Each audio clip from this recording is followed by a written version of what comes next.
I'm Karen and welcome back to my channel. Today I want to talk about The Territory by Sarah Govett. Now Sarah will be with us in Octavos on Saturday for the YA panel. We still have a couple of tickets available, so if you're in the Cardiff area and you want to check it out, come join us. It'll be great fun. Now The Territory is what I would call an environmental dystopia, which is something that I hadn't read before, and I have to say I raced through this. I think it's about 200 and something pages.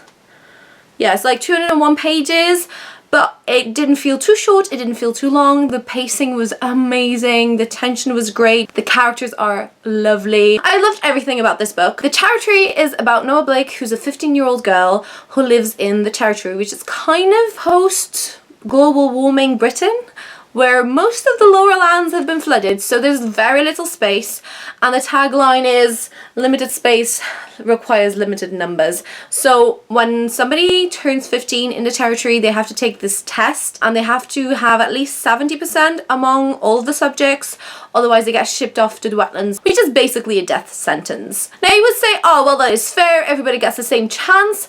But there's this technology that's been developed where kids, when they're really small or even before they're born, they can have like a node implanted in the back of their head and they can literally download all the information. So they don't need to revise, they don't need to study, they don't need to have a certain aptitude for certain subjects, they can just download everything. A norm, as they're called, like Noah, who doesn't have a node, of course doesn't have the biggest advantage when it comes to passing these tests.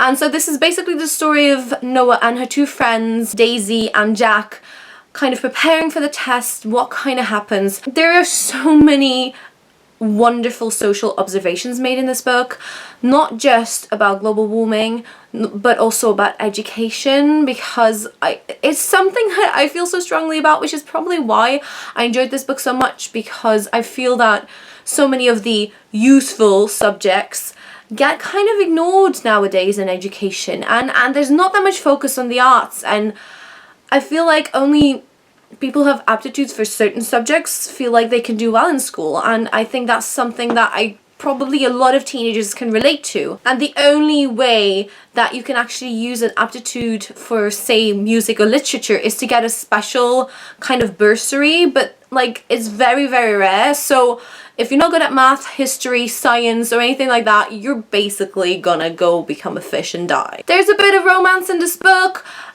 There's not really a love triangle in my opinion. There's two guys, but I think it's very clear who Noah prefers from the get-go, to be very honest. I just thought it was such a great exploration of education and moral choices and, you know, global warming, because let's be honest, this is the world that we're living in at the moment. I literally read this book in one day, like so fast, and luckily I have book 2 with me as well, so I'm gonna start reading that as soon as possible, which is why I wanted to do a quick review before I kind of start muddling the two up. So have you read anything by Sarah Govett? By the way, this is from Firefly Press as well, which is a local publisher here in Cardiff. They're also based in Aberystwyth, but I highly recommend you check them out. Alien Rain, which I mentioned, I've got a video here.